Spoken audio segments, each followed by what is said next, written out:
Getting the ball packed up here, folks. 10 seconds. 7, 6, 5, 3, 2, 1. Happy 420 out there, yay! Woo! Let's get this show started, huh? Boom. Intro. Here we go. Bada bing, bada boom.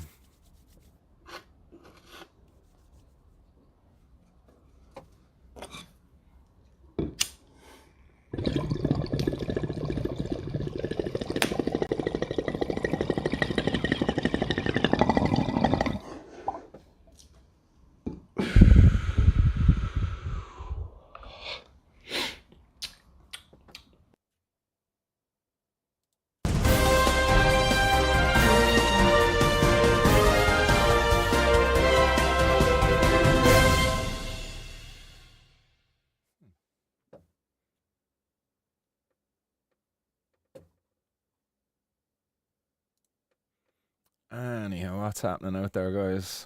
Get this down off the screen. Boom. Not too sure what happened there at the old intro. Couple of little technical issues. But anyhow, let's get this 420 news on the road. You might notice only subscribers can now watch the 420 news.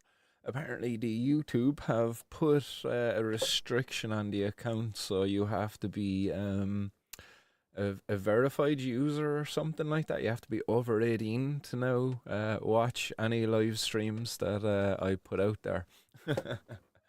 Because apparently I promote drug use on this show, but they're misinterpreting my civil disobedience for the promotion of drug use. No, this is just engaging in civil disobedience on here. Just letting the government know, that fuck you, I won't do what you tell me. So, let's engage in a little bit of civil disobedience, and then we shall get on with the 420 news. We do have 5 headlines lined up for you today. Hopefully we'll get done in under the hour. But knowing how these 420 news go, we might not. Torch of freedom at the ready.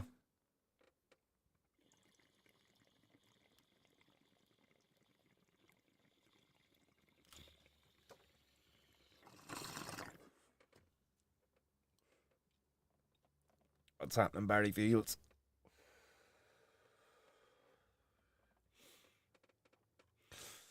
Anybody else out there in the hot box? Get your hey howdies in there, and we'll get shout outs to you.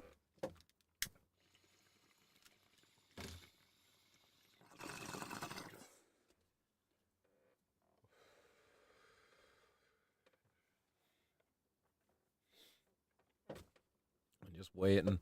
Any minute now, we'll probably get some comments on there from Elijah.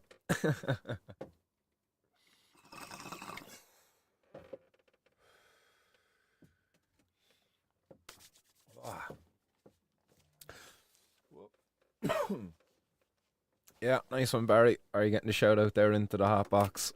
The 24/7 hot box there, that is, letting everybody know that we're live over here. A quick little preview as to what's to come, just the headlines. So the first headline is Green Lens Media will no longer be on the air as of tomorrow. Then also Dr. Chris Luke misinforming the public with reefer madness propaganda. Then we're also going to explore a woman saying that vaping cannabis has transformed her life and she can also do it at work. And then also the next one is there's Dutch Growing Pains, Dutch pilot study, Dutch pilot program, sorry. They're having some quality cannabis supply issues. Then the University of New England also have launched a certificate to train cannabis professionals. So there we go, there's a quick preview as to the headlines that we're going to be getting stuck into as we go through the news. Well, seeing some technical issues popping up there. Internet's still going good, so let's continue, shall we? Hopefully everybody's good out there in the hot box anyway, and hopefully we don't have too many issues here as we get through this news.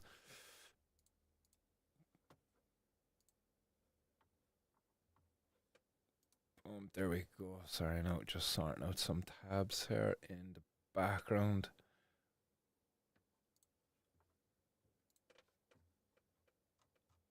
Boom, there we go. So the first one I have here, there, Greenlands Media. We'll pop that up on screen for you. So Greenlands Media, you might or might not know about these guys. They're mainly over on X, Twitter, whatever you want to call it. But they also have a YouTube account. So they have a YouTube account which is going to remain online, where you'll be able to find what it says here, 6 episodes of the High Hopes podcast. They also have published 67 articles online also. So they've put up a post there earlier today on X, saying the Greenlands will be no more as of tomorrow night, Thursday the 8th of August. Feel free to archive the blog pages or to convert any of the articles/reviews to PDF backups between now and then. Podcast episodes will remain on the YouTube channel. Thanks. Regards, Richard and Nicholas. So there you go, guys. Just another one of the people out there trying to keep the cannabis community informed across Ireland and the UK. So fair play to Richard and Nick. And like the guys at Crown said, thank you for your service. So it's unfortunate. Hopefully it's fucking nothing too bad. That's taking them offline. Hopefully, they're after getting fucking a promotion at work and things are great and there's improvements in their life, and hopefully it's not fucking bad shit like kind of my own situation. Yeah, you might have noticed there was a stream scheduled last Friday. So yeah, just the reason why that didn't go ahead. Unfortunately, I woke up Friday morning in hospital pretty much. Woke up at home first. Was told I was after having a seizure.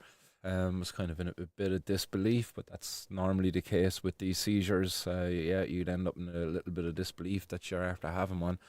And I was kind of like telling herself, yeah, I'm feeling fine, cancel the ambulance, I'll be all good. And she left the room, and no sooner did she leave the room and I'm on the floor having another seizure. So I wake up out of that one pretty much in the hospital. Wasn't really with it. Then all Friday, those 2 seizures just wiped me out like completely. I pretty much slept for 24 hours. Only been woke up for moments, getting blood pressure checked and all of this kind of stuff, just making sure I'm still alive. Because of going running, I do a lot of running and stuff like that. I try to keep on top of the fitness. The heart rate can be quite low at times. My resting heart rate can be like maybe the mid 40s. And that can be worrying to the doctors at times. They wouldn't be too commonly seen from people being like really on top of their fitness, cardio wise anyway, at least.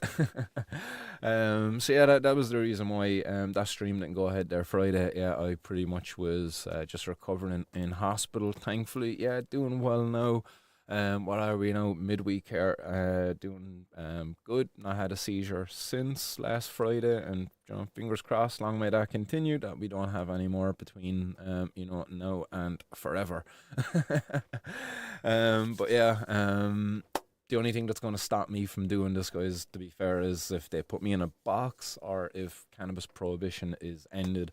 Maybe if cannabis prohibition is ended, I'll take the foot off the pedal and actually rest and relax like my body probably needs me to be doing after suffering some serious fucking seizures and shit like. But yeah, as I say, unless the end cannabis prohibition or unless I be getting put in a box, please God it's the first one.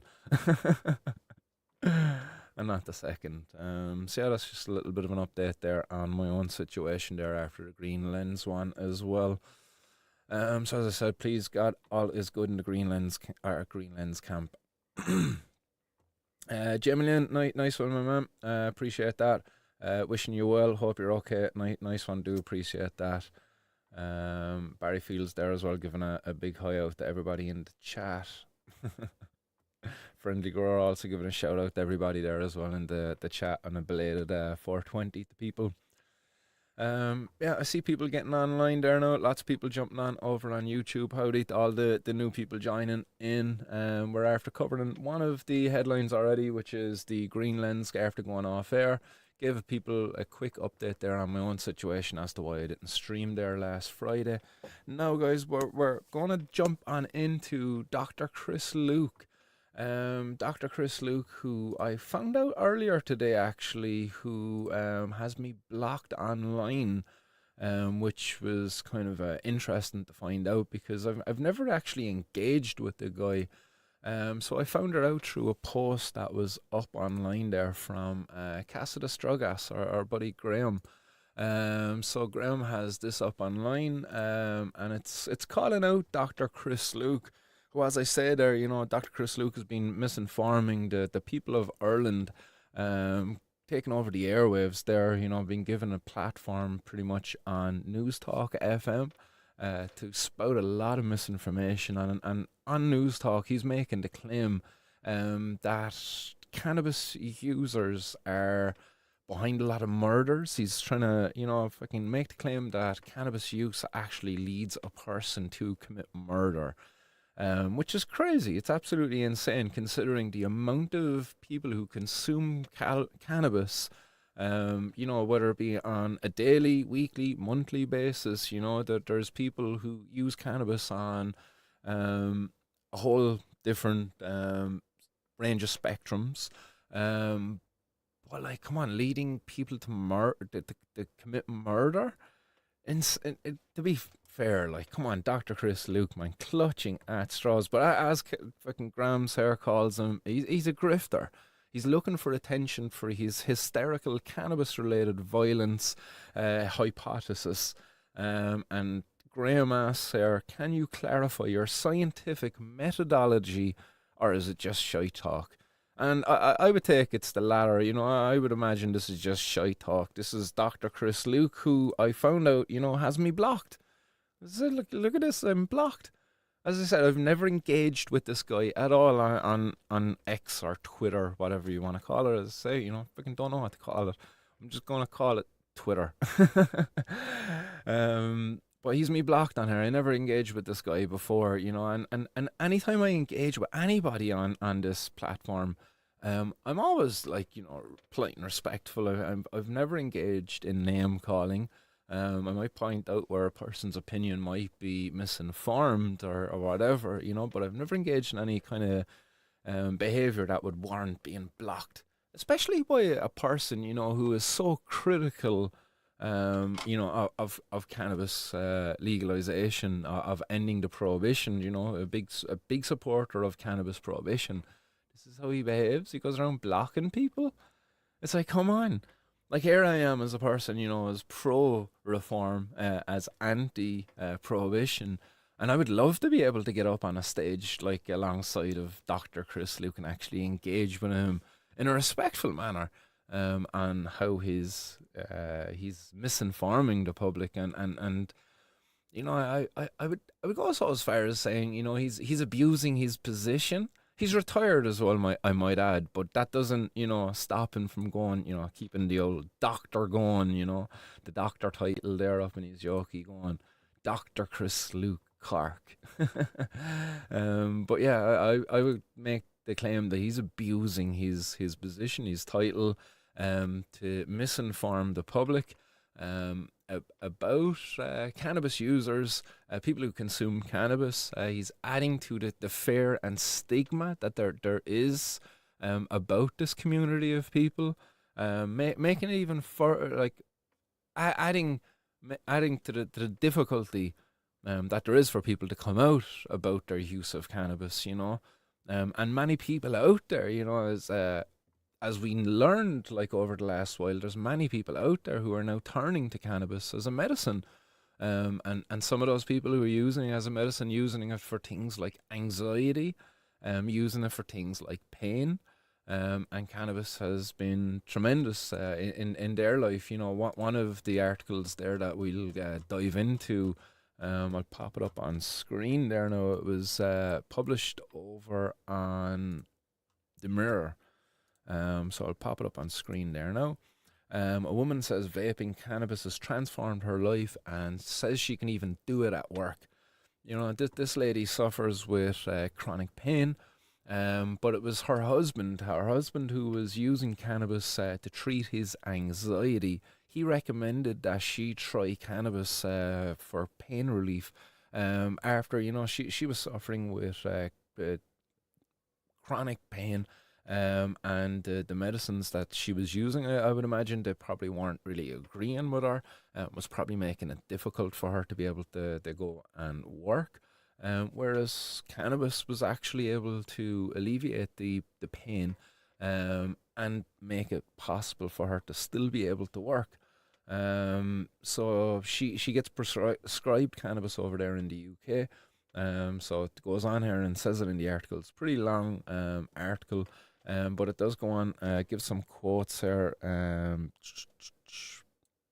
Give some quotes here. I have to highlight it here so I can see this. But it says Sarah gets her prescription from an online clinic costing her approximately £150 a month. She works in a supermarket from Petersborough in Cambridge, and said it has been a revelation that she never expected possible. She went from feeling very unable to contribute to my work to feeling much more involved with the family and feeling confident that her employment was secure. Sarah believes that the availability of medical cannabis should be made easier. She said the difference it has made is just completely invaluable and totally worth it. I sleep much better and allows me to maintain a healthy balance, and it has been totally transformative.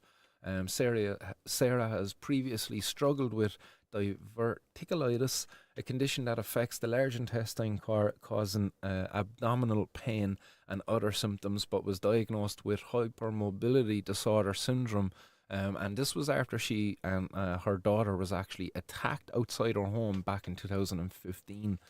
She received a punch in the jaw and was knocked out cold from it. And afterwards, yeah, she was suffering with this post concussion syndrome for about 3 months afterwards. It meant she couldn't ride her bike and was off work for that period of time, and also developed an anxiety disorder. And when Sarah eventually got back to work at her local supermarket, she noticed the pain from her attack wasn't going away. She said it was becoming more predominant in her hip, her lower back, to the point where it was crippling her quite severely. So she spoke to her doctor, asked him to refer her to a musculoskeletal specialist to find out what was going on. And Sarah was officially diagnosed with hypermobility disorder syndrome in August 2021 through suspects. She has had this condition since she was a teenager.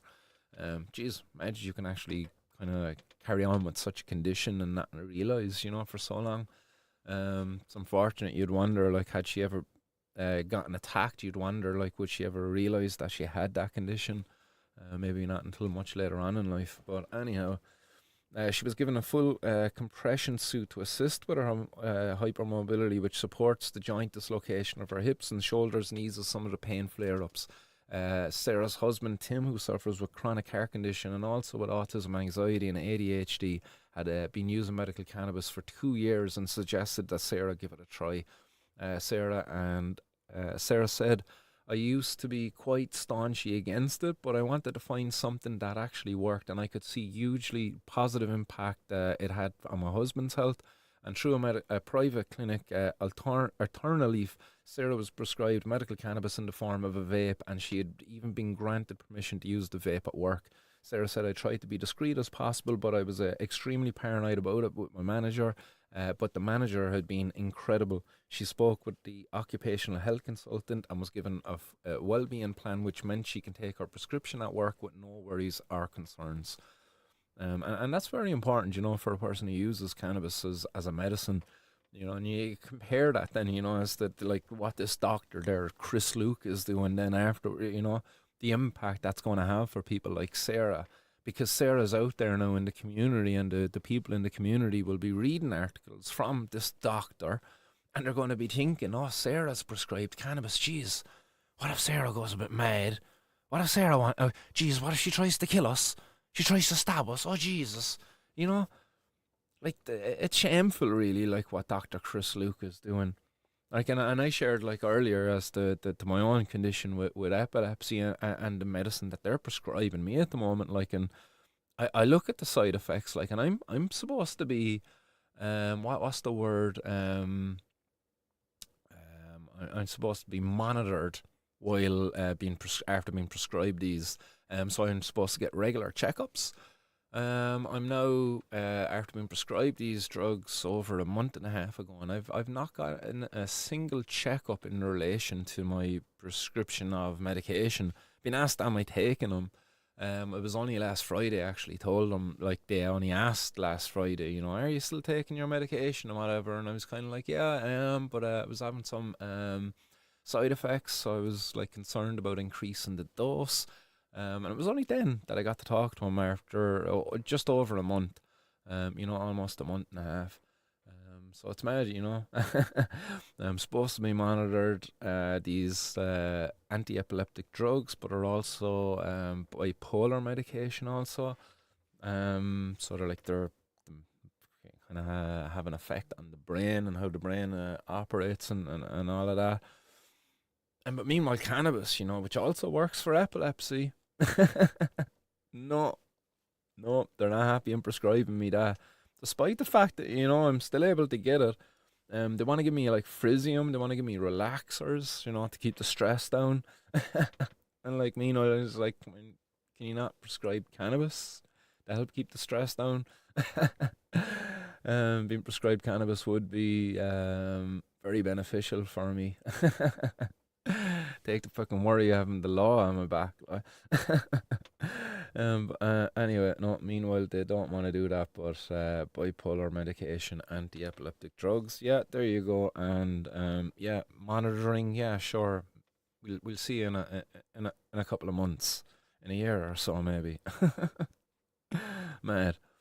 But as I say, like, the harm being done there by Dr. Chris Luke, shameful. Really is shameful. There's how many people now across the island of Ireland are prescribed cannabis as a medicine? A good few, like, you know, it's probably almost reaching that triple digits, is it?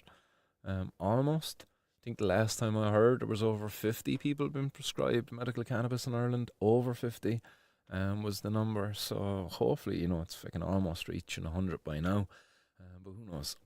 Anybody out there that does know, let me know. The article goes on to say that Nabila Shadri, medical director of Alternaleaf, said Sarah's story is just another example of the huge impact medical cannabis can have on someone's health and well-being. Without it, she would be unable to work, and her life has been completely transformed, and she is now able to manage her pain in a way that no medication she was prescribed previously could. She says, as a nation, we must embrace medical cannabis as a legitimate treatment option, and access to it must be improved. You know, and people like Dr. Chris Luke need to fucking get off their high arse and stop this harmful campaign that they have, you know, the reefer madness that they're engaging in, because it's just propaganda about cannabis, it's misinformation, and they need to stop spreading it. So there we go. That's an article that was published on the Mirror. Just one example of how cannabis has improved, you know, many people's lives out there.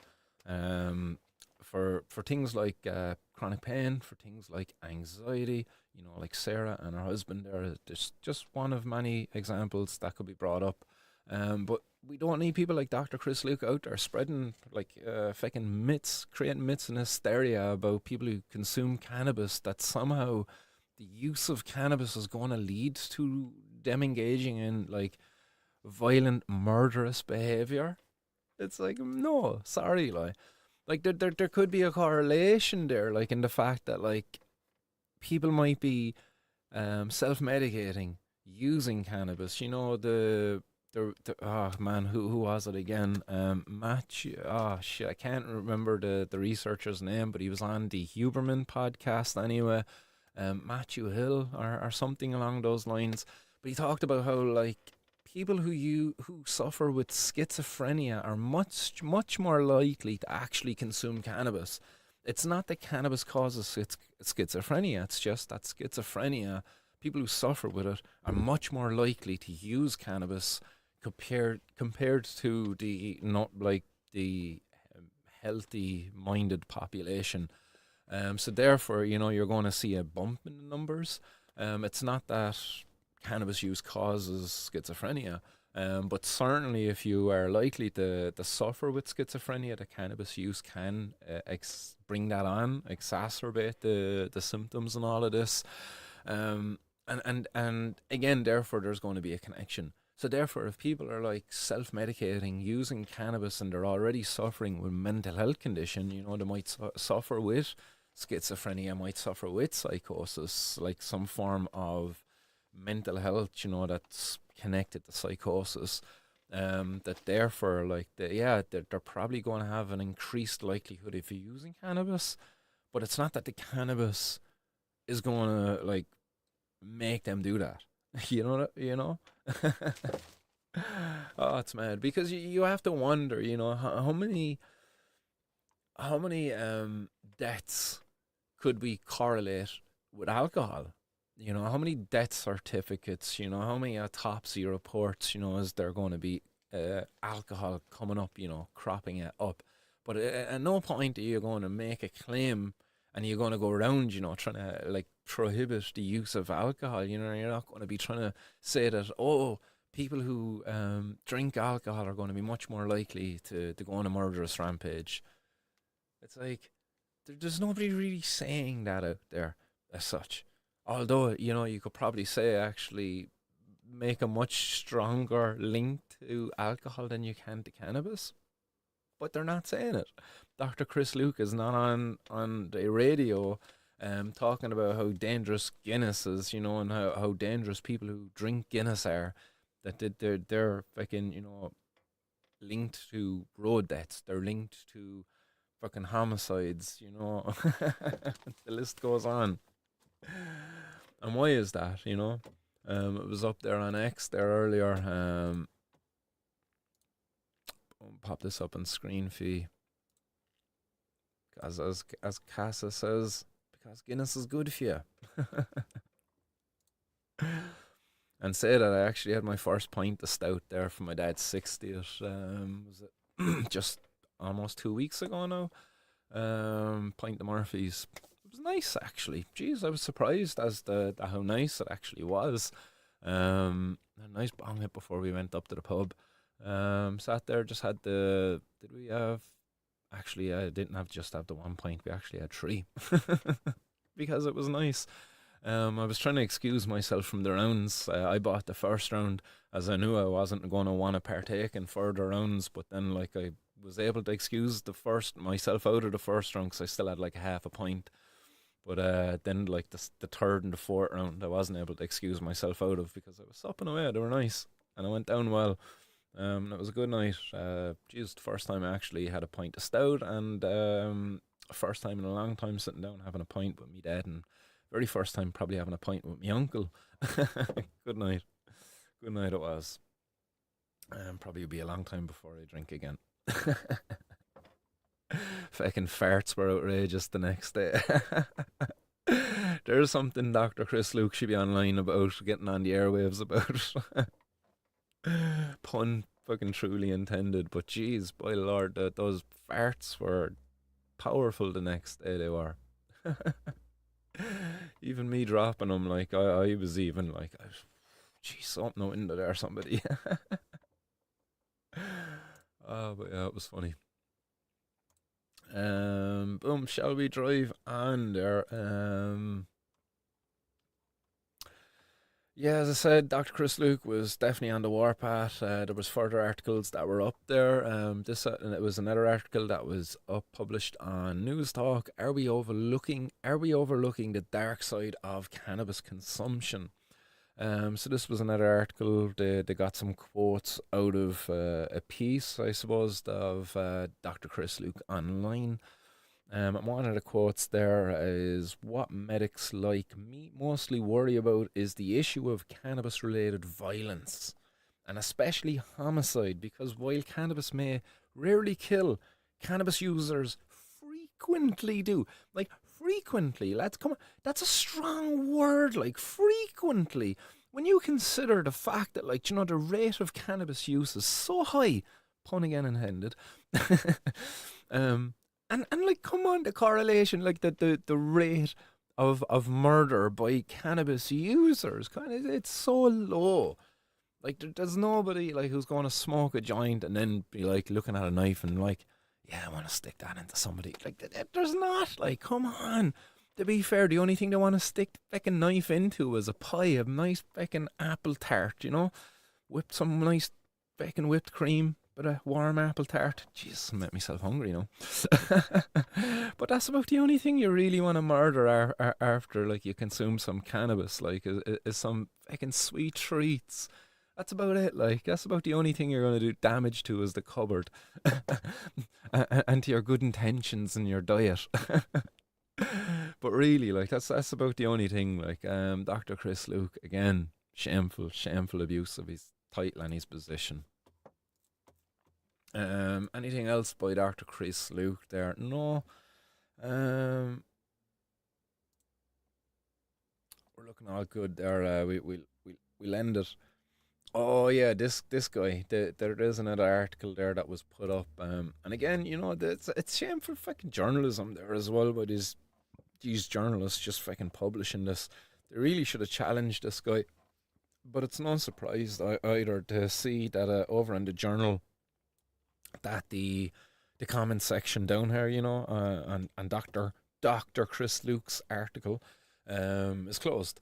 There's no comments open. You're not entitled to share your thoughts or your opinions on his article on the page. You have to do so over on online, except if you might be blocked by Dr. Chris Luke on his fucking social media.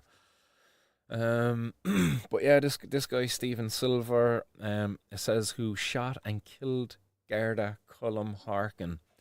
So apparently this guy had cannabis in his system, but like, Dr. Chris Luke is trying to correlate that to his behaviour, his actions, that he carried out. The murder, unfortunately, of Garda Cullum Harkin. And he's completely overlooking the fact that, this guy Stephen Silver was seriously suffering with his mental health anyway, and probably shouldn't have been using cannabis, especially cannabis that's been sourced from the black market, because it's unregulated. You don't know the strength. You don't know if it's after being sprayed with synthetic cannabinoids. There's a whole range of issues there. But again, as I say, like, this guy already was suffering with fucking his mental health, and that fucking has much more to do with the fact that he carried out the killing of the Garda, more so than he's the fact that he had a bit of cannabis in his system. Like, the cannabis in his system, that could have been there from the day before. The fact that cannabis, the compounds within it that they test, they're lipophilic, which means they're fat loving compounds, which means they're not water soluble, which means they stick around the body a lot longer. So therefore, if you've used it the day before, even, it'll stick around and still be present in tests the day after, or even a couple of days after, depending on how frequent their use is, and how in depth the tests are. So again, it'll be very easy to make a correlation there between a person carrying out a murder, especially if they're suffering with their mental health and using cannabis in a self-medicating way, in these situations, and to therefore benefit the people like Dr. Chris Luke, who engage in misinforming the public, while abusing their title as a doctor. So I would love to see Dr. Chris Luke fucking on a platform, on the likes of News Talk, engaging in a debate with somebody of a similar title, Dr. Garrett McGovern. I would love to see him engage in a debate with even what's his name? Carl Hart, Dr. Carl Hart. Again, another doctor. So, Dr. Chris Luke, come on, man. Get out from under your rock. Stop standing up there and engaging in this fucking misinforming of the public while abusing your title as a doctor. And actually, engage in a long form debate with a doctor of similar stature, somebody like Dr. Garrett McGovern or Dr. Carl Hart. Put your money where your mouth is, bite. But yeah, ridiculous carry on. See, the hot box is hopping. Catch up in some of the comments that are flying in there, guys. Serenable says for West Cork, boy. Love this channel. Nice one. Appreciate that, Serenable. Nice to see you out there as well, Warp Addict. What's happening? Just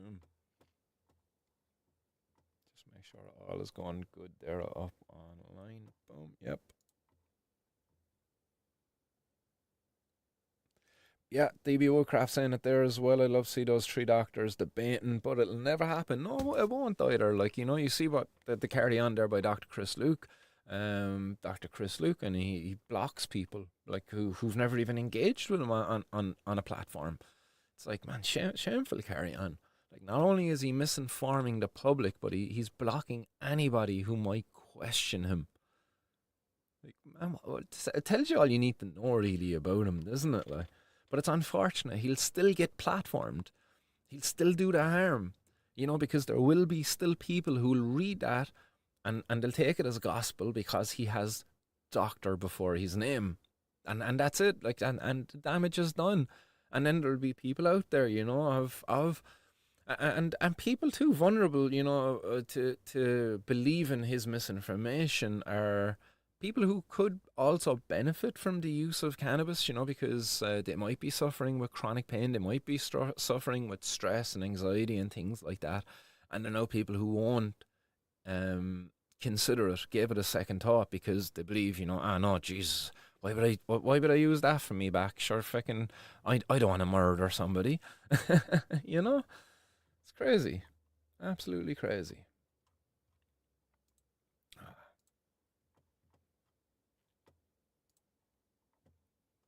Mal's chronic. What's happening? Says hi there to Mad Dog. Canamon says hi. Question mark. How high are you? We'll pack up another ball there, shall we? We do have some other headlines there as to dive through, but before we get to them, keep those comments coming in, guys. We'll keep these shout outs going. We've a ball packed. We'll engage in a little bit of civil disobedience in a sec with you. Look forward to getting in and get stuck into dinner as well. We left a hot plate of dinner there, guys, to get out here and do the stream fee. I was busy in the kitchen there all afternoon getting dinner cooked up for the family. Fighting for cannabis, and the end of cannabis prohibition is not all we do all day.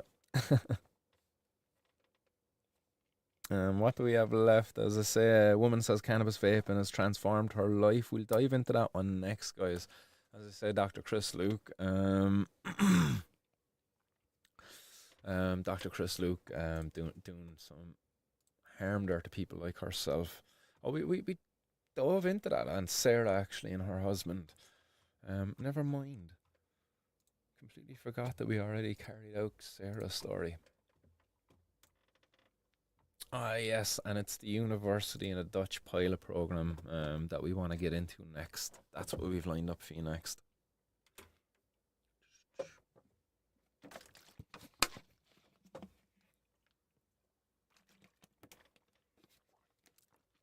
Mad Dog is smoking on some platinum acid from Bingus. I'm out of the loop anyway. Who's Bingus? Just one of these Insta heads. Some platinum assets anyway. Sounds good. What's happening? Keith says the doctors are the biggest drug dealers. Yeah, Unfortunately, I'm fucking hoping and praying anyway that the latest drugs that they gave me actually do work.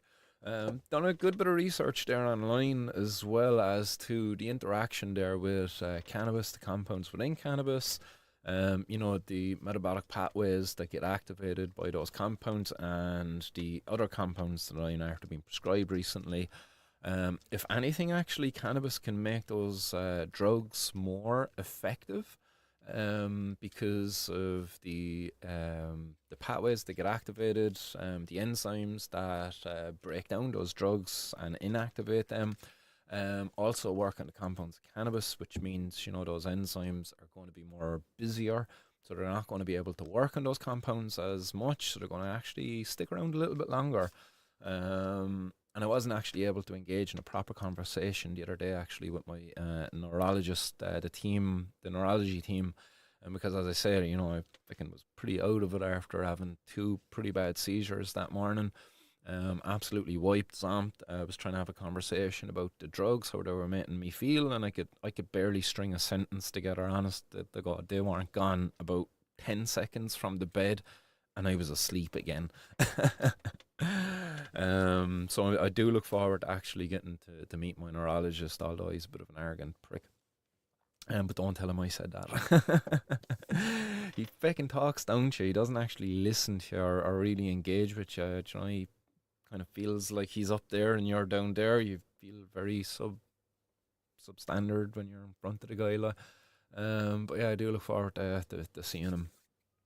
But I did do a lot of research there as well as to how cannabis actually interacts with those drugs, and yeah, I'm not overly concerned there anyway. If anything, it's going to help.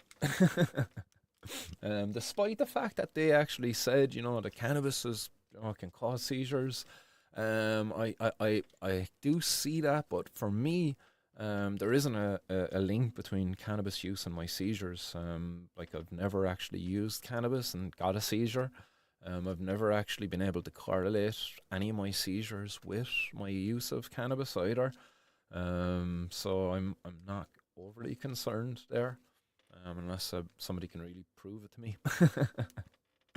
But with that being said, let's engage in a little bit of civil disobedience. Let's again put a shout out there to the government who are on their summer holidays now. Fuck you guys.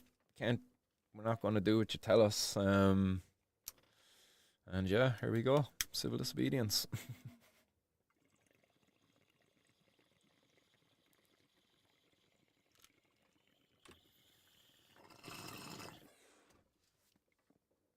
Dominoes are falling.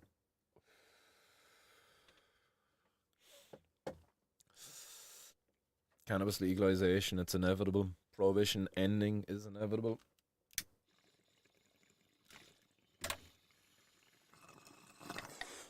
I would just really hope it happens sooner rather than later. I know myself, and there's many good people out there as well, much like me, who would like to have the law off their back, who would like to not have to attend court again, to have judges and fucking guards and all of these dudes like speak down in you and judge you. And you gotta make you feel like less. Why are we less? We're not criminals. I'm not a criminal. I don't feel like a criminal. I don't want to be treated like a criminal. I'm gonna stand up for myself and I'm gonna fight that I not be labeled a criminal any longer in society. I don't deserve it. All you out there, you're all the same. You don't deserve it either. If you're here in Ireland, if you've been criminalised for your use of cannabis, you don't deserve it. So yeah. Who else is out there? Keith says, well, Barry, how's things? Miles Chronic says, I'm smoking some homemade dry sift. It's 150 microns, but some nice smoke. A mix of blue Kush berry and smile. Oh, very nice. I've actually got a little bit of ooh, I've got some of the dabs, the rosin that I brought back from Barcelona, the stuff that we got in the competition. I'm waiting for the right moment. I'm waiting to call down to one of the lads. He's got a nice dabbing rig. I'm no good dabbing rig myself, and to be fair, it's so nice. It'd be a shame to consume on your own, saving it for that nice social setting. But we do have a nice lump of hash inside here as well. Some nice homemade. I believe this is the what screen bag is it? It's the 125. Yeah, it's the one just after the 220, I believe. Yeah, I think it's the 125, and it's some lovely hash. Give the friendly grower shout out to the friendly grower. Give the friendly grower their little slice off it the other day. Haven't really broke back into it since myself. You can still see its smooth little slice there. Hopefully you enjoyed that. I'm gonna crumble some into a bowl there now myself before we finish off in a little bit. But don't go anywhere, guys. We do have two more headlines, two more articles there to get through. Two good ones as well, I would say. That these are positive enough ones. Maybe the one from Holland, the Netherlands, is like it's yeah. You can kind of say it's like borderline positive. It's not totally negative anyway, at least.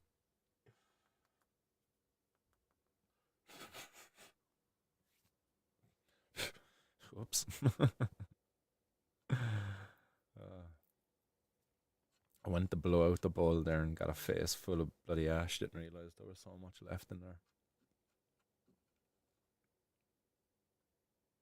Boom, there we go. A little bit of this is Blackout Bobby. So this is Blackout Bobby flour that's gone into this bowl. Oh, there we go. Bowl of Blackout Bobby. Boom. Your ester there. This hash, like honestly, guys, like fucking, it's like all it takes to break this, like, is just a little bit of pressure from a little bit of pressure from the fingers. Oh, oh, get out my face! Look at that! Get out my face! I said, look at my hand. Look at that! Oh, yeah, oh, lovely. Oh,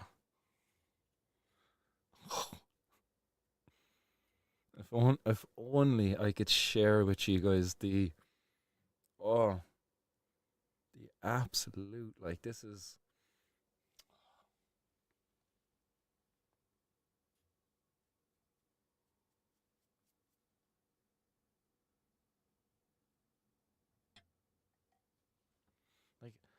like, why is there people out there like Dr. Chris Luke who just hate our community so much? Like, he holds so much hatred for the cannabis consuming community. To be fair, like I can't describe it as anything but hatred. Like, that's all I feel coming from that guy. It's just absolute hatred emanating out of him. Like, it's like, why, Dr. Chris Luke? Why do you feel the need to go out there and misinform the people of Ireland, that people like me who consume cannabis like on a daily basis in order to help us just fucking keep us sane in this insane world, to be fair. Like, how many other people out there just consume cannabis on a daily basis just to help them to come to grips with fucking dealing with reality? It's a fucking difficult world. It's cannabis is not for everybody. Um, Not everybody needs to consume it on a daily basis, but definitely for me, I'm a person who needs who likes to consume cannabis on a daily basis, and I definitely feel like it benefits me. Um, and I don't feel like there's any negative impacts except the fucking legal implications, obviously. Yeah, it's ridiculous. I've definitely noticed as well. Now that I've not been again, like I've been using the anti-epilepsy medicine now to manage my seizures more than I have cannabis. I was for a while using cannabis, but unfortunately, It came on through. I wasn't successful in managing it with the cannabis. I do believe I probably needed to focus more on the CBD side of things. Unfortunately, I wasn't focusing on that side of it.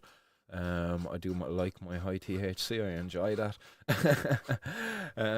So I do think that's a shame that I wasn't able to get a prescription for the CBD medications that are available. The Epidiolex, I believe that would have been much more beneficial to me than the high THC stuff that I was self-medicating with. So since I started using those anti-epileptic drugs now, um, I've not been reliant on cannabis to manage my epilepsy. So I noticed that the last couple of mornings, when I opted for like a cup of tea and a fry instead of the usual like coffee with coconut oil and cream, double fat cream, heavy cream. Love that stuff, man. With some nice like blended, freshly ground coffee beans. Um, and all whipped up in the blender, with some cacao powder, maca powder inside there as well.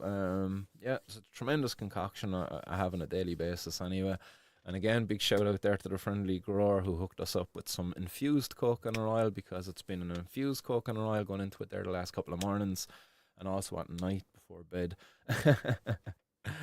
um, but yeah, it's lovely. But yeah, I've been noticing the mornings that I don't have my coffee, I don't consume cannabis then. I don't be like going hitting the bong. I don't be vaping or anything like that. So I do definitely think that my use of coffee actually increases my use of cannabis, which is, I find interesting. Do find interesting. Hemp man, what's happening? Hemp man is saying hi at nine. News messed up. Um, they're not live at the moment, but they're supposed to be. Oh shit. Well, welcome to the 420 news anyway. Where's it 9 at night news? Where are they live from? Oh wait, they're gone live again apparently. We'll give them a shout out from Martin's World in the 420 news anyway over here in Ireland. Nice one for popping in, hemp man. Mr. Wes, that Luke fella admitted that there's little evidence to support his idea, but yet the journal run with it anyway. Yeah, it's shameful. It's shameful. It really is, because it's a very harmful misinformation to spread when there's a growing number of people being prescribed medical cannabis for a whole range of conditions. And that range of conditions seems very likely to increase. Friendly Grower says that doctor is losing huge money when cannabis works. Every doctor does. The pharmacies lose out, and the biggest is pharma. If pharma loses, the people that are paid by pharma will also lose.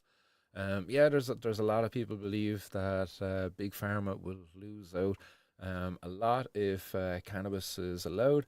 I do believe the two can coexist. Yeah, certainly there's going to be a dent, an impact, but cannabis is by no means going to wipe out the big pharma. It's definitely going to have a bit of an impact, but wipe out like it's no. It's cannabis is not for everybody. We already know this, guys. It's not for everybody. Pharmaceuticals are certainly for some people. Some people prefer to be able just to take the pill. They prefer just the convenience of that.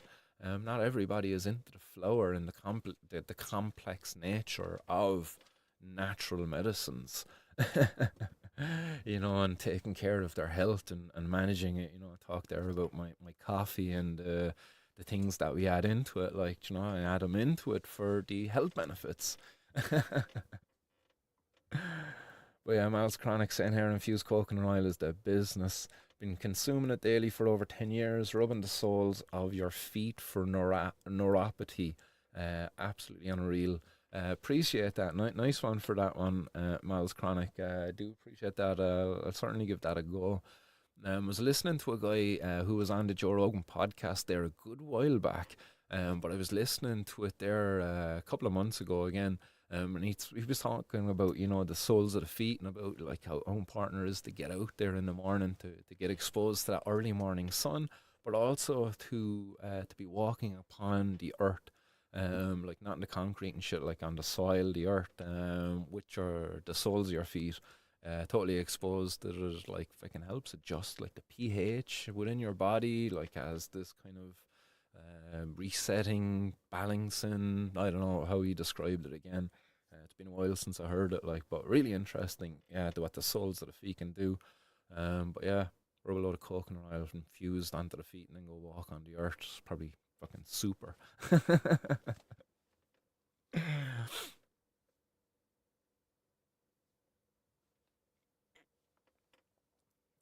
Hemp man. Peace.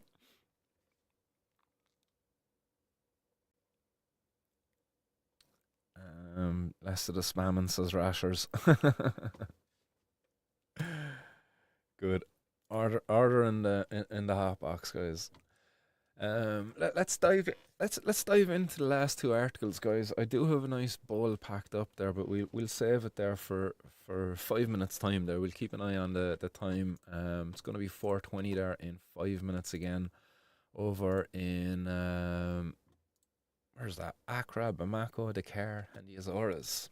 So there we go. But let's dive into this one on the growing pains for the Dutch pilot quality cannabis struggle supply. So that's the headline that is over there on the Euro Weekly. So this is about the Dutch pilot program where cannabis was being legalized to be grown and supplied to a number of the coffee shops by some. I think there was 10 approved growers. I believe they're going to be taking on more growers in the first half of next year. But some of the issues that they're having at the moment is the many of the growers selected to supply regulated cannabis to 10 municipalities in the Netherlands are struggling to meet the production standards that are being set by the authorities. So this issue was reported by Justice Minister David Van Wiel in a letter to the Dutch Parliament, updating them on the progress of an experiment evaluating legalizing recreational cannabis. Cannabis is not legal in Netherlands, though its use is tolerated in specific coffee shops. So this is very concerning here. Like, you know, when you consider this, they're allowing growers to legally grow cannabis, but these growers are actually struggling to meet the production standards that are being set. And yeah, on one side, you could say that it's over regulation, that the standards are being set too high. But you have to question why are the standards being set where they are? Like, is it with the interest of the consumers? Like, is it really in the interest there of the consumers to have the standards? Like, it doesn't really go into details as to what standards are not being met, whether it's like fucking microbial, bacterial type of contaminations on the flowers, or is it that there's like the presence of pesticides or herbicides being found, or like some of the fertilizers and nutrients there, to the plant material being too hot, like it's not being flushed out properly afterwards, you know. It doesn't really give you a whole lot of information, but what it does for me here, sitting in a place where production is it's not regulated, where it's been done by it's been controlled mainly by organized crime gangs. Over in the UK, there you have fucking Albanian crime gangs controlling this. So again, they have very little concern for consumers, and they're definitely going to be fucking contaminating their cannabis with stuff. If these guys aren't going to be able to get it right over there. But the article goes on to say that law enforcement typically ignores these activities as the country seeks a more permanent solution. The pilot project, which started in mid June of this year, allows for the sale of both regulated and tolerated cannabis in coffee shops across 10 municipalities and is set to run for 3 months before results are analysed. 10 Dutch growers were authorised to participate and are expected to meet requirements for quantity, quality, and diversity of cannabis products. That's interesting. You know that diversity is one of the requirements that are is being set to meet. diversity meaning strains of cannabis. I would imagine offering in terms of like sativa, indica, hybrid. This kind of there's a demand there within from consumers in regard to that. But it's interesting to see diversity of cannabis products, and I would imagine they also include hash in that also, and probably edibles too. Actually, now that I think of it, and maybe other extracts actually. And forgive me for not actually being up to date on the Dutch pilot program. Herself is mad trying to send me over there actually for my birthday next month, and to Barcelona too, kind of. um, but yeah, hopefully I can get over there. Hopefully I can meet up with the guys at the Dam. What's the name of that podcast again? Shit, the Dams fucking thing. Ted introduced me to it. But yeah, hopefully I get over there to meet up with those guys and report on it from there. But it's 4:20, guys. Let's get a ball into us, and we'll finish up on that article.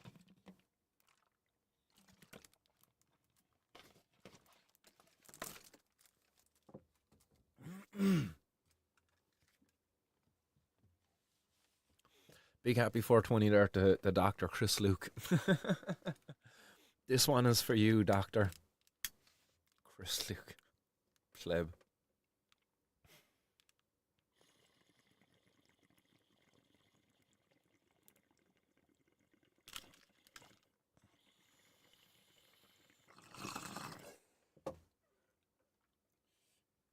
Shaman the Dam. That's it, Miles Chronic legend.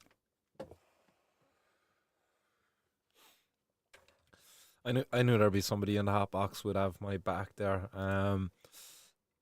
Legend.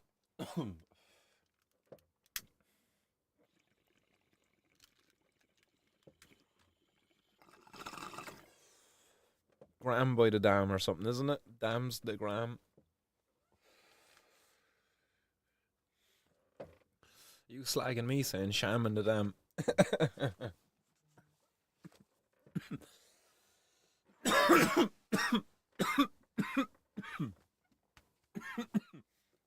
It sounded right.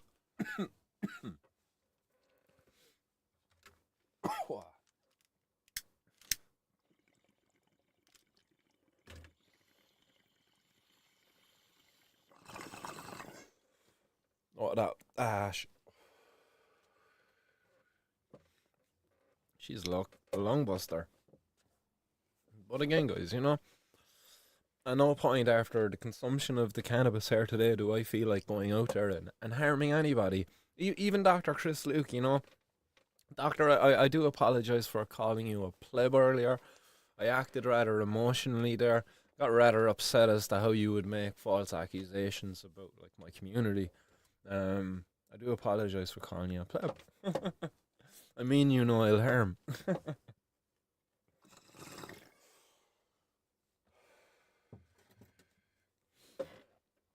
But seriously, like.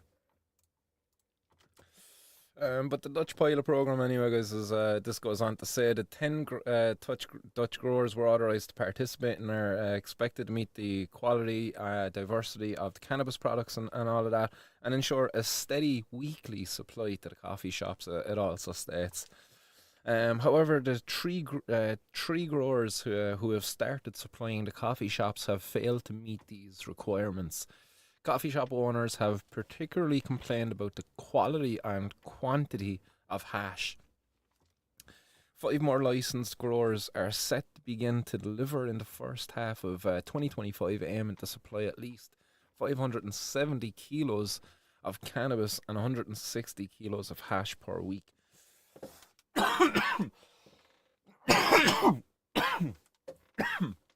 Keep in mind, guys, in Ireland, the Gardaí value each one of those kilos of cannabis of weed at 20,000 euro street value. And look at what they're aiming to produce over there in Holland. Like what are we missing out on here? What are we just gifting? Wrapping up and just gifting to these organized crime gangs. And why do we do it? Like, why are fucking policymakers so so ignorant to what is just right here in front of them. Like, you know, how can they be so blind to this? Um, the current growers' inability to meet standards might extend the pilot phase and potentially delay the next phase of cannabis legalization plans in the Netherlands. But again, it's all to be seen. Let's see what happens there as the pilot program continues. Let's hope that the growers, you know, maybe they might get some grants approved. Maybe there's some improvements there in their ability to be able to meet these standards. I'd like to be able to hear from the growers. I do believe that that podcast I was talking about there a bit earlier, Smoke in the Dam, Sham in the Dam, whatever it was called, Gram by the Dam. I do believe he has some interviews with the growers up there on his podcast, so do check those out. But I would love to have a chat with them myself, so hopefully I can get over there and meet up with a couple of them in person, and you know, hear out their complaints about why it is that they're unable to meet their standards. So there we go. That's the end of that article. Anyway, that was over there on Euro Weekly, published by Anna Ellis. Nice one, Anna. The final one, then, guys, that I have the boom. Excuse me. University of New England. I thought first that this was like in the UK. It's actually over in the USA. So the University of New England launches a certificate program to train cannabis professionals. So like that, this is like worlds apart from what's going on here in Ireland. Unfortunately, you know, I graduated my course now, geez, 6 years ago, 2018. That was herbal science. I thought that within herbal science that I might have found a home to be able to come to comfortably, and unjudgedly, I suppose, would that be the words I'm looking for? Like study cannabis and the compounds within it and how they could benefit people there, but unfortunately not. No, within that course, I met a lot of stigma, and I wasn't able to actually study it. But over in the state of Maine, that's where the University of New England is. They're now launching this online certificate program to help students develop professional skills for use in the cannabis industry. I wonder, you know, I do wonder if we here could use fucking one of those proxies, you know, one of those things where you're able to pretend you're somewhere else, pretend you're in the state of Maine, using one of these proxy server things, and do one of these courses and get certified. But again, what good is it to you to hear then in Ireland? Like, you can't do shit, like, you know. They make claims that you're fucking murderous, just simply because you consume cannabis. Jeez, God forbid you actually have a university certificate to talk about it. But the UNE is the first college and university in Maine to collaborate with the Green Flower California-based cannabis education program that has worked with more than 50 schools across the country. The University of New England's certificate program will cover business, healthcare and medicine, law and policy, agriculture and horticulture, all related to cannabis. Again, you know, I would have loved to been able to do that here in Ireland. Like, I tried to do that. I tried like, I did study like cannabis from a pharmacology perspective, studied it from a couple of other different perspectives. But when it came to my final year project, I was denied. Like, I was really shut down, and I was like told, you know, is this really the best thing for your CV and getting a job and all of this afterwards? And I stupidly fucking gave up the fight at that point, you know, to do a final year project on it. Like, but look, I missed out on, like, you know, we could be leading the way here in Ireland, like on a university program, but unfortunately not. The certificates, anyway, over there are designed for entrepreneurs, health care providers, legal professionals, and growers who want to learn more about opportunities in the emerging field of cannabis. But enrollment is open to anyone. Does that mean anyone, anywhere in the world? The program starts in September. Each certificate track consists of 3 8-week courses. The UNE said the education programs are developed by doctors, lawyers, along with experts in engineering and agriculture.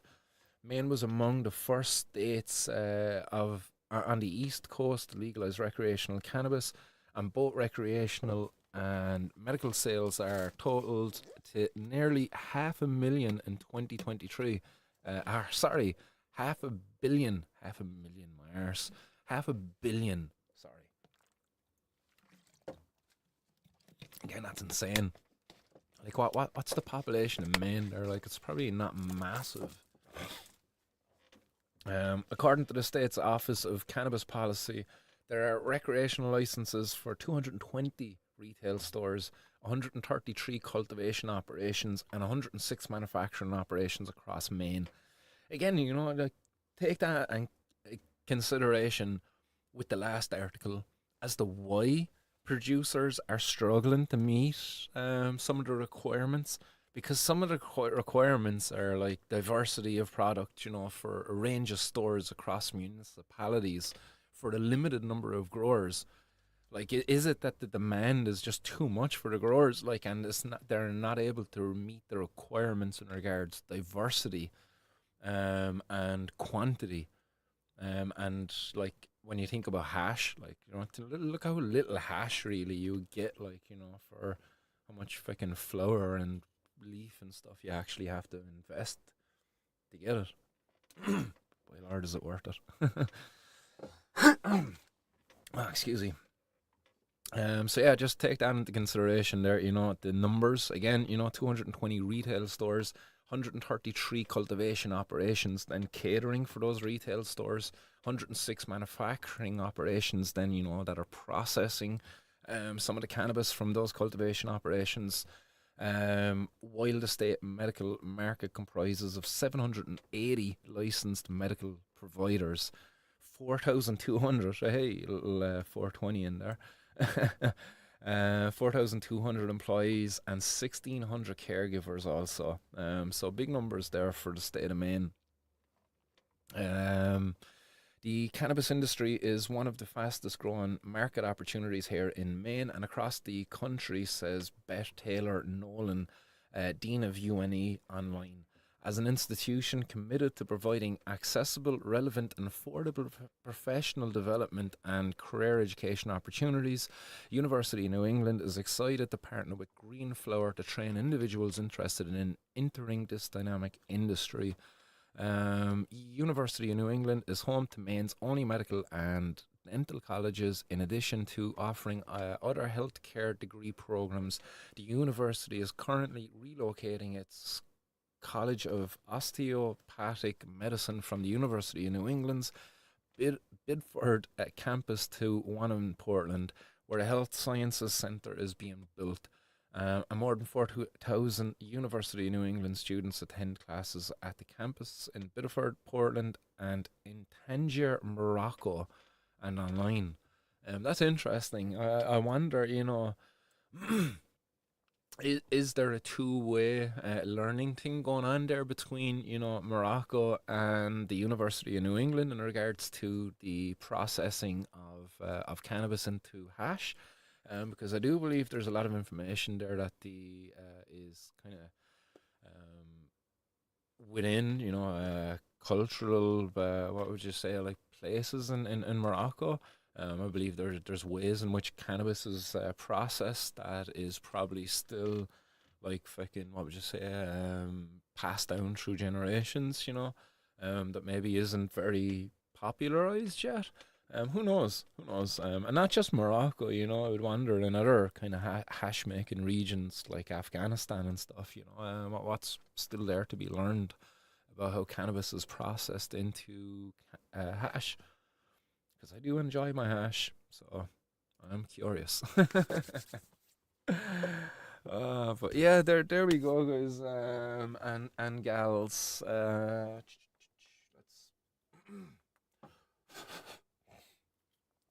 won't make the same mistake twice. What is happening out there in the hot box? What am I missing? Oh, I do hear I hear company back at home. So we will get one more ball of civil disobedience up and running there before we sign off for the night. Might catch up with Barry Fields, and we might get out walking the dogs there if the weather holds up later. If you're about, anybody else about the Glen area as well, if you want to come join us about our evening adventures, we'll be down the Glen. Be some crack if we seen the cops down there like looking for us or something, man. It'd be so funny, but at least I'd know then like for sure that they're on watching.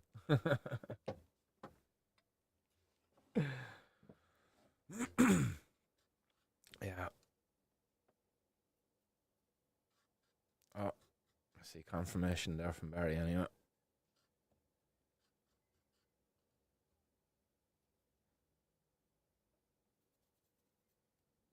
Oh yes. Nice bowl of blackout, Bobby.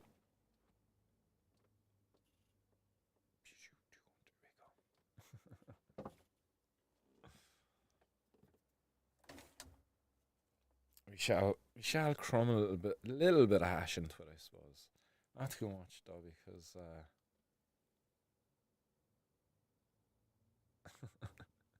promise Barry we go for a walk. Can sometimes happen that you end up like fucking couch locked. When you sit down on a comfy chair and it gets next or near impossible to get back up. Something silly like the Olympics will come on TV and you just get sucked right in.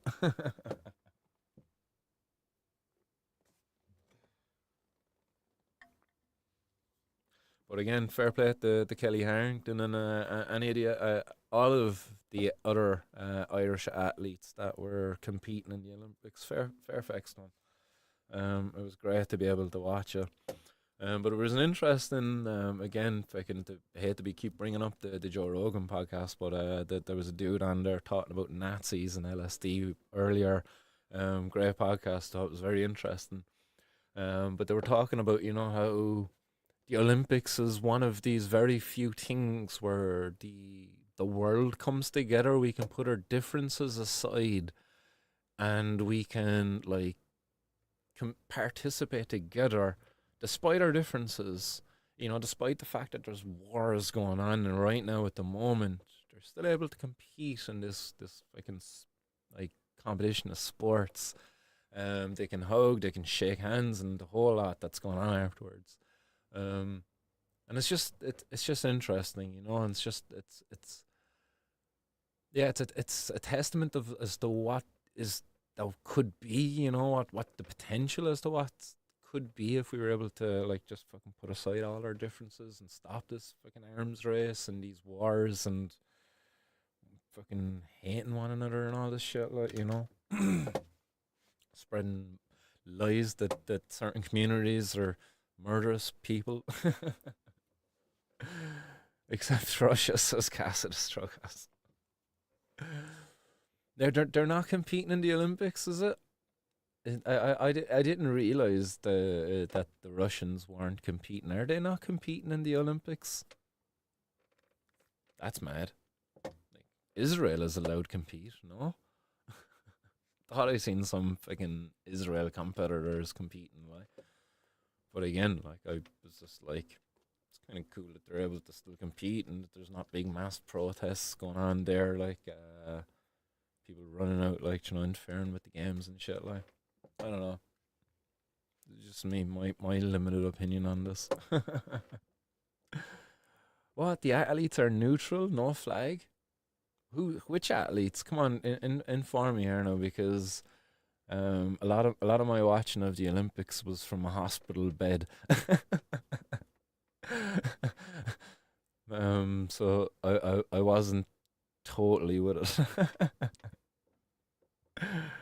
um, yeah, let's blaze this while I await some answers there as to who's competing with no flags.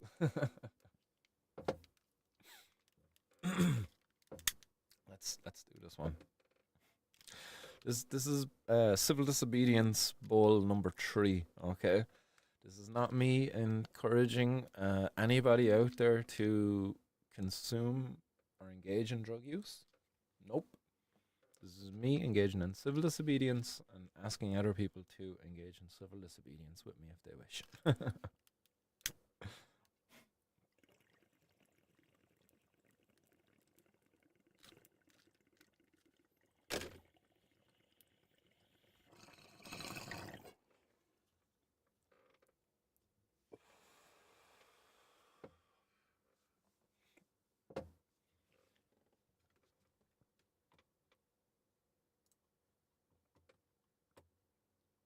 Ooh. Oh, that's so tasty as well.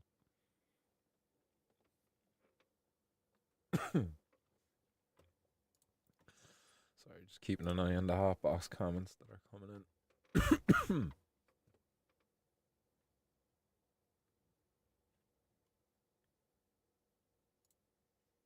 Got the wheel of death here. Oh no. Stream technical difficulty in Anya.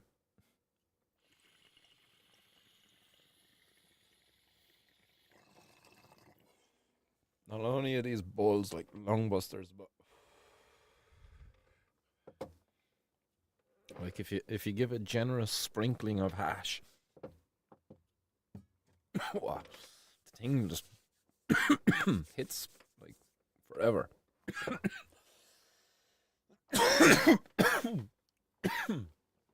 Oh no, buffering.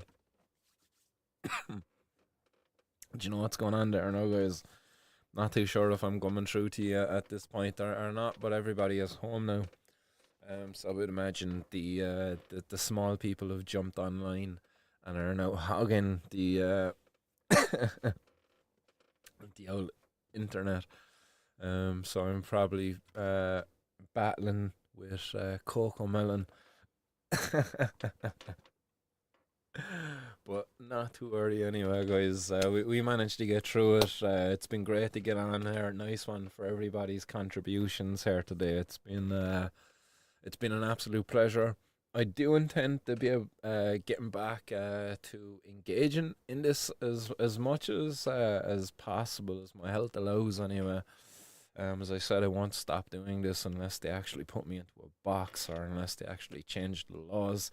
But I do intend to be getting back on here on the regular to engage in more regular streaming, live streaming, and hopefully getting back out there in public too, engaging in maybe the creation of some different content, challenging the government before they get back into their seats in the 16th of December, I believe. It's December, geez. The 16th of September. Quickly look at that. Yeah, 16th of September, the government return. So I intend to try to stir up, trying to keep the momentum going between now and then, at least online, hopefully out there as well in public. So yeah, do spread the word. Make sure you're all subscribed, notified, and all of that stuff, so you don't miss what's going on. Friendly growers to step out and talk. All good. All good, my man. We're signing off here anyway. Long goodbyes and all of that. But guys, you know where to find me. Yeah, that's pretty much it, guys. Legalize. Bye. Stay blessed. Keep her lit. That's it. Stay blessed. Keep her lit. Peace.